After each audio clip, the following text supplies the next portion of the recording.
I wanted to talk this morning on the Black History Month theme for 2021, the Black family, as represented, how we see ourselves in representation, identity, and diversity. And the first thing I wanted to talk about is the Black family in representation. And I thought it was most noteworthy that we would do it here at one of our museums. This is the auxiliary museum to the Washington Waterfront Underground Railroad Museum. And this museum is located in the Washington Harbor District Market. And I thought it was a good thing to start our talk this morning coming from the Underground Railroad Museum. Most people identify the Underground Railroad in pursuit of freedom seekers getting their freedom. And Washington, indeed, was a National Park Service Underground Railroad Network site to freedom, meaning that the Washington waterfront and the greater Washington area was a location freedom seekers tried to get to and try to escape from to get their freedom. When we talk about the Underground Railroad, most people know about freedom seekers trying to get their freedom in the North. But the truth be told, the number one reason freedom seekers ran away from a plantation was to find their families. We found copious amounts of information, old slave ads, documents, that say the number one reason freedom seekers left a plantation was in pursuit of family members who had been taken away to other plantations or taken completely away from the state. And so the Black family has always been under the stress of separation, injustice, and sometimes cruelty. How does that reflect in the representation of how the Black family could see itself? That's a very important question and one that we all need to think about and answer. For too many times, the Black family has been presented as fragments, and nothing could be further from the truth. But if you don't know the truth, you will believe the image and the representation that's put before you. When I was growing up, my image of the perfect family was June and Ward Cleaver, Leave It to Beaver. As I got older, I saw the Huxtables represent what I thought was the ideal family. I've even had friends to say to me, I have a banker's family, meaning that I have a very profitable job, I have a wife, I have a son, I have a daughter, I have a dog and a cat. And they would say that was the ideal banker's family. But families can be mixtures of all people, any people. And for too many enslaved people, when their wives were taken away, when their children were taken away, then another role of the family came into being. So a family was simply a collection of people who cared for you, nurtured you, and loved you. But if your representation has been what the media has put in your mind of what a family should be, we can think that we're fragmented. We can think that we don't have valuable family in sense of what we can be told what we believe families should be. So the representation of how we see ourselves as a Black family needs to be defined as a family is a group of people who love each other, care for each other, want the best for each other, and take care of each other. That's essentially what the Black family was during slavery, and that's essentially what the Black family, as with all families, are today. We need to understand that a family unit does not necessarily mean what we've thought it would mean.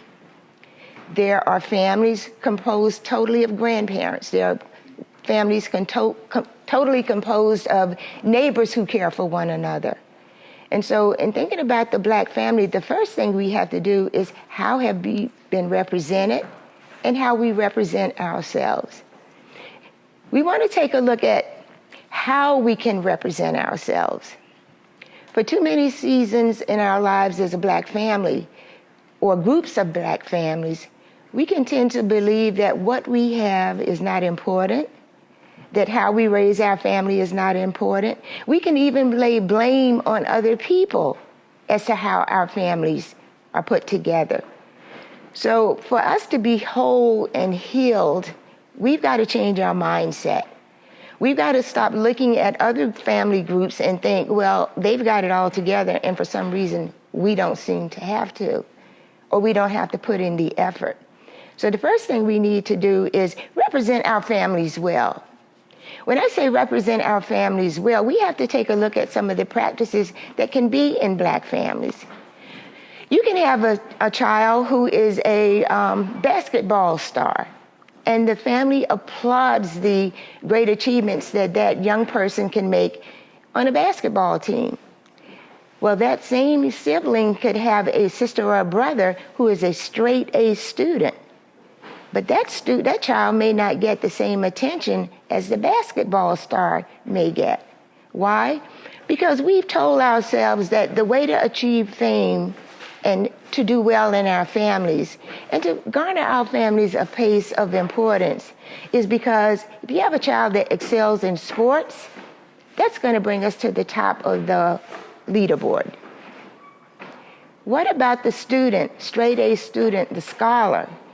I've been in many situations, sometimes with youth groups, where they announce one child as being accepted to a particular college or a team, and the whole congregation, the whole group of people stand up and applaud that student.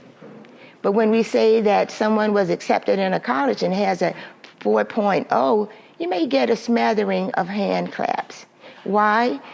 Because we tend to think in families that some children excel and it's going to do the family proud. And some children can just go off to college and be a straight A student, and they'll somehow make it on their own. Why? Because the representation that we've seen in ourselves as families, we pass that on to our children, and we pass it on to our children's children. So how we see ourselves represented is going to be so important in terms of how our generations under us are going to perceive themselves. So first of all, the representation of the Black family has to be what it was in slavery times: strong, resilient, resourceful, nurturing, and caring. Those are the elements that kept families, no matter what their makeup was. It could have been two aunts, it could have been a brother and sister. Whatever that family unit was, they were strong, they were resilient, and they figured out a way to rise above their problems. We need that same tenacity, we need that same character, we need that same strength in our families today. And so when we look at representation, we can look at how we were represented, but are we willing to destroy that myth and turn that narrative around about how we represent ourselves? So the first crucial element in the theme for 2021, representation, simply means that we have to cast off some ideas we've had about who our families should be, the makeup of our families, and what an ideal family is. An ideal family in any culture is going to be a group of people related or maybe not related by blood, who respect and treat with dignity all members of that unit. Families today are made up of every element that you can find.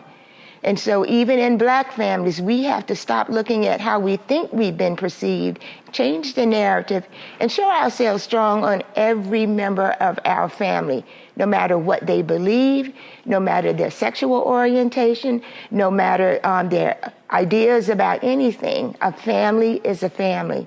And if we're going to be strong, we're going to have to support and defend people's right to dignity.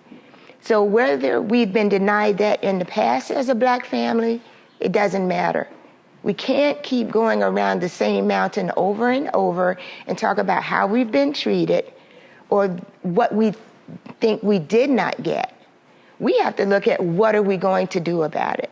When someone brings a problem to me, the first thing I say, well, I hear and I do understand what the problem is, but how do you want to work on a solution for it? And so for our 2021 theme, representation, how can we best represent our families, ourselves, and stop blaming other people for our families being dissolved? And I'm going to talk about that in identity. But how are we going to represent? How are we going to fix those problems within our family? Because as the family goes, the community goes. As the community goes, the town or the city goes. As the town or the city goes, well, you get the drift. You throw a pebble in the ocean, there are going to be many waves coming after that. So we want to talk about this morning how we can go about looking at ourselves as we truly are, the picture that we want to paint, the narrative that we want to paint, and what we do as a Black family.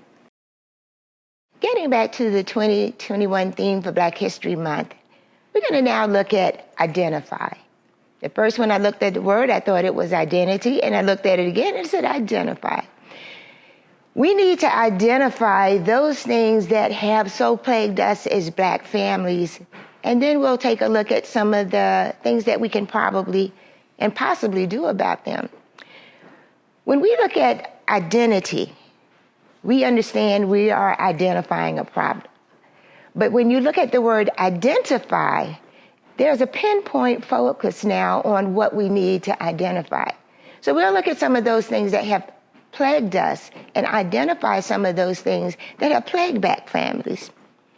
I want to start talking about some of the things in my own family.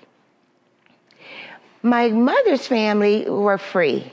My grandfather's side of the family were enslaved. And so you have a mixture of free people being able to vote, to think, to go to school. I had great-grandparents that actually went to school in 1850.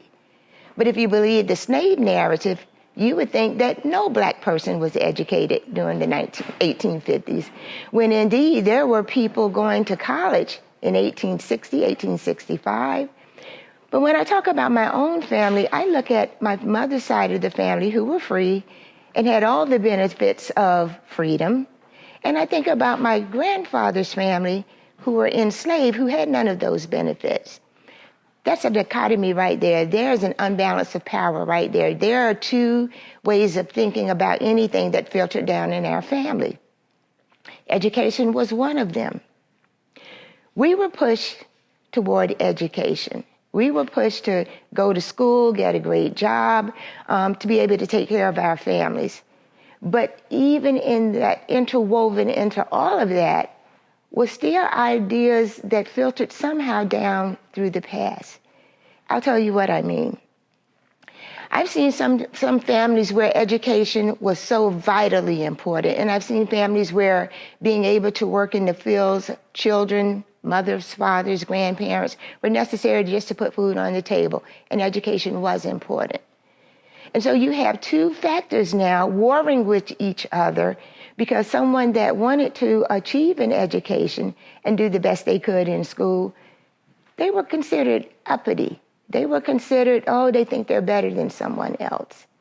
Whereas people that had to work in tobacco, rice, cotton, picking potatoes, cucumbers, whatever, they were looked down as they're not trying to do any better. So in my own family, I came from a family who sought to, they were entrepreneurs.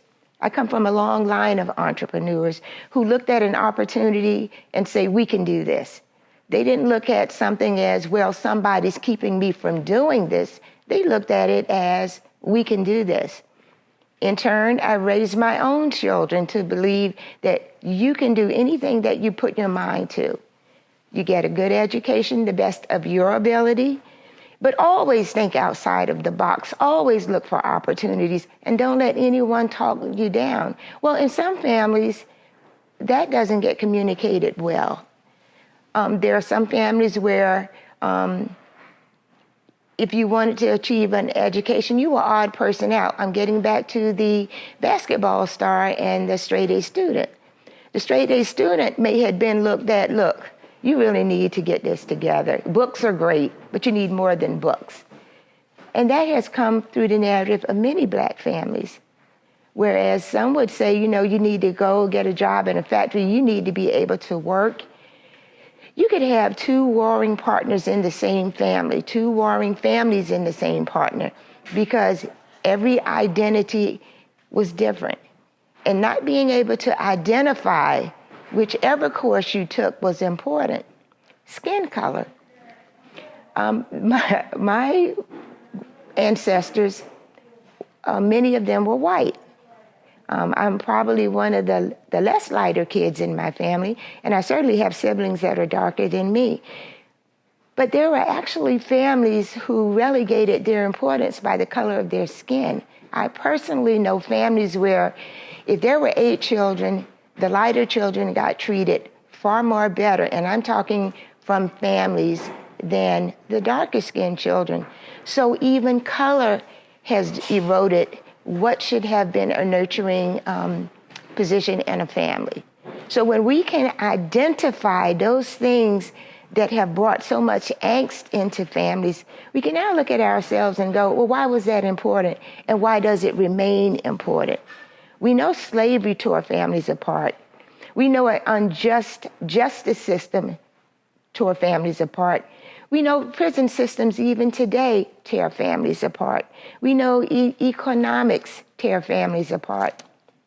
But that family, specifically the Black family, has to identify those problem areas in their existence to say, we need to fix this. And so if there's an issue about why one family member is treated better than the other because they've got a PhD and maybe the other barely finished high school, that needs to be resolved, because what it will do, it will continue to erode the fabric of the Black family. Now, other people hearing this will go, well, I never knew there were issues like that. But if we're true to ourselves as a Black family, we know exactly what that means. The justice system. Justice has never been justice for a person of my color. It's never been justice. But that certainly does not need to take place within the family. If anything, the family needs to be so strong and cohesive that when we see areas of injustice, we can adjust, we can deal with them as a family. But if we create disparities in our own family, what do you think the world is going to do to the Black family? And so we need to identify. It's easy to talk about the problems that other cultures or other people have brought into our lives as a Black family. But can we honestly and truthfully say, these are issues in the Black family that we need to look at, we need to fix, and we certainly don't need to carry them down to another generation. So being able to identify those things which erode the Black family and that we find so easily, it's so easy to blame someone else for it. But if a family is not cohesive, if a family is not looking out for every member of the family, and let's just say a young person does not feel a fit in that family for whatever reason, we can see how they can easily end up in the penal justice system, and now their new family are their prison warden, the inmates, and the people caring for them every day. And so if we can abort those kinds of things from happening just by saying, look, we as a family, we need to be strong. We need to recognize everybody is not going to think the way we think, but what can we best do to present ourselves and identify those problems that keep the representation of what other people look at us as being, we would do well. And again, one of the best ways to identify those problems is by looking at our own selves. What are the issues in our families? Let's just say cousin Lulu, she came out to the family that she's a lesbian. In too many Black families, that is taboo. And she can lose a very important place in her family simply because I don't like that and I don't think that should be in our family. We need a wake-up call. We need a wake-up call. Our children in the Black family are not going to come out to us and tell us the things that are destroying their hearts if they perceive that we have just so righteously lived our lives that our young people can't talk to us. And those problems are going to manifest in other problems where the Black family will continue to erode simply because we keep burying our head in the sand and not identifying those problems that plague the Black family. Diversity in the Black family. Now this is a cacophony of ideas and perceptions that need to be addressed. Diversity. First of all, when we say diversity, first thing that comes into people's minds are race, ethnicity, and maybe one or two other things. But diversity goes so far beyond that. And in a black family, if we only limit ourselves to thinking diversity is maybe education, skin color, or maybe our jobs, again, we've crippled ourselves as a black family. Diversity in a family, yes, it can mean people of all colors. It can mean people of all persuasions, ideas. It can mean people of all different kinds of concepts, whatever they have in their head. But diversity is one of those things where if we don't take a look at and understand exactly what it is, we'll just think, well, diversity in my family, we've got 3 light-skinned kids and we've got 3 kids that are not that light-skinned, and that's diversity. Well, diversity is a whole lot more than that. Diversity is who we are as a whole person. And the black family needs to celebrate every member of that family as being diverse, meaning there are many facets in that person's thinking. They're not going to think all the ways that we think. They are entitled to their own opinions. When I was growing up, there was only one opinion that mattered, and that was the opinion of my mother and father. And so no matter how I tried to exert myself and say, well, I want to go to college in New York, and no, you can go to any college in North Carolina. You will not be going to school in New York unless you're going to pay for it. Well, I ended up going to the City University of New York. I did end up paying for it with a lot of grants, and later on, my parents got on board and helped me with that. But diversity is being able to think outside of the box as a human being. Diversity is being able to look at a problem from all angles. Diversity is being able to look at someone else's opinion, someone else's thoughts, someone else's ideas, and listening to them and celebrating them and learning from them. Diversity means that one family member can make a lot of money at a really great job, and diversity means that there's another family member who is probably going to be making minimum wage at a fast food place. Doesn't make one person any better than the other. Diversity might mean somebody that goes to church every single Sunday and they are celebrated as a wonderful person. But diversity also means you have people who will not set foot in a church for their own personal reasons. Diversity means that I have the freedom to wear my hair any kind of way I want without another family member saying, look, why don't you just get an afro? Why don't you just do braids? Diversity is being celebrated for who you are and what you do. Unfortunately, there are many times in black families, and again, it's the sum, not all. I can only speak of the families that I've talked to, the families that I've ministered through as a minister, ordained minister over the years, the families that I've helped and served as a social worker, and the families that I've had in my presence as a teacher. So I've been around many, many family groups. And I've seen how just one person's all-encompassing thought can destroy the diversity in that family. People need to be allowed to grow and to dream and to think whatever they want. I'm sure all families go through this. I mean, I don't think we've changed as a people too much since God made Adam. But we're talking families here. And I'm talking from the heart about what I know about black families because it's no brainer. I am a black person and I come from a black family. And I've been surrounded by the thoughts of black families all of my life. Diversity means in a family that we're resilient and strong and thoughtful and creative and caring and treating everyone in that family with dignity and respect, no matter how diverse they are. Because how are we going to function in a society when we can't even function in a family? Family members that don't speak to each other because somebody's diverse opinion or somebody's diverse way of living has torn that family asunder. When do we recognize we've all got one big problem here, whether we're in a black family, white family, Native American, you know what, any family on this planet.